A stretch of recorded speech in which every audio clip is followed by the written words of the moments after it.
County. Redalva from a mile back with Street Ruffian and Gladful, but With Me is careering away, and With Me wins it about 4 lengths in the run home. I think Redalva gets up to run second in front of Street Ruffian and Show County in a photo.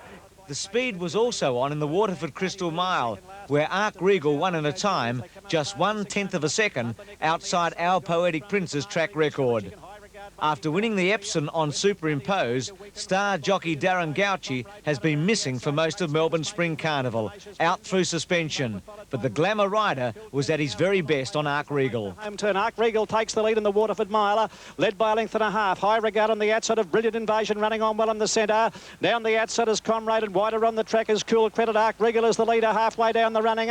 In second place, Brilliant Invasion, followed by High Regard, Comrade and Cool Credit. But it's Ark Regal in front, and Ark Regal will get the money. A big win. Ark Regal has won it. Tight for the minor placings. Gamina's flashed up in the centre in a photo.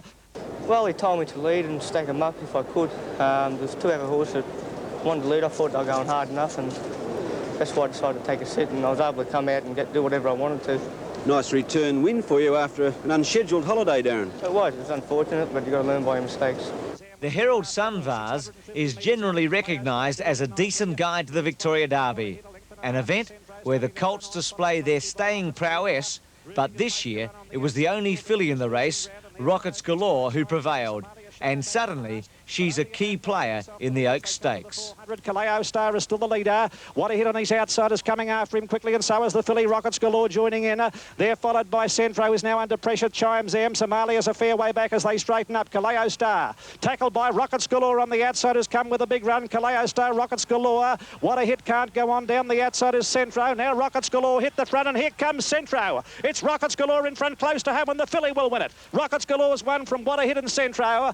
Yes, a muddling run race, a sprint home there, but Rockets Galore starting to look some chance in the Oaks Stakes. That's the Thursday, 2 days after the Melbourne Cup. Well, it wasn't only Moonee Valley that held attention yesterday. Vo Rogue ran up in Brisbane. He ran 9th. He was 2-1 and equal favourite in that race, and he wasn't very impressive in the straight, so it's going to be interesting now to see whether he comes down and races in the Weight for Age Linlithgow Stakes on Oaks Day. And the other major race was in Sydney. It was the Silver Slipper Stakes. This is really the spring version of the Golden Slipper, not quite as important and not worth as much money. The Golden Slipper carrying $2 million in stakes, the Silver Slipper just $100,000.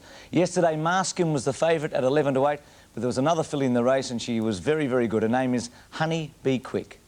600 mark, and Charday crossing from the extreme outside went to the lead over So Closure. Finest on the outside as they come around the turn right off the track. Enjoy Dancing, and Honey Be Quick is up in the firing line. On the fence behind those, Mare Cherie followed by Zinders, and then Marskin under heavy pressure. Charday the leader, 300 out, tackled by Honey Be Quick on the outside. So Closure's gone. Mare Cherie running on gamely, followed by Zinders. Honey Be Quick got to the lead inside the 200. Charday fighting back. Zinders wide out is running home hard, but Honey Be Quick is race clear near the post, and a Silver Slipper coming up for the Chicken Kings. Honey Be Quick is too good and scored well. Tight for second, Zinders and So Closure.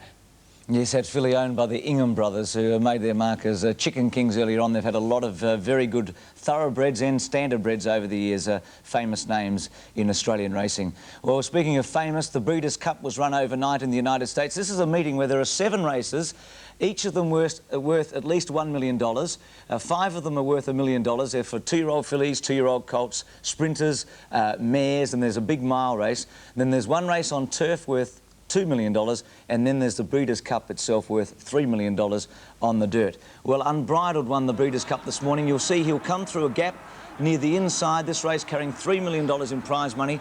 This horse, Unbridled, was ridden by Pat Day. He's got the baldy face. He's second now. Well, he's in 3rd place. He's about to come through and take the lead. He won the Kentucky Derby earlier this year, but he seemed to have lost all sorts of form, Unbridled, but he's come back with a vengeance to win today.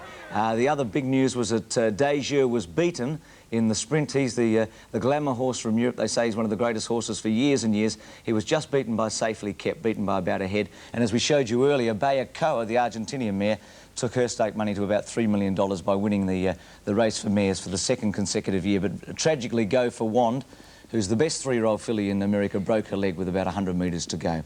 OK, that's all the news in horse racing. After the break, motor racing, and we'll be talking to Sir Jack Brown.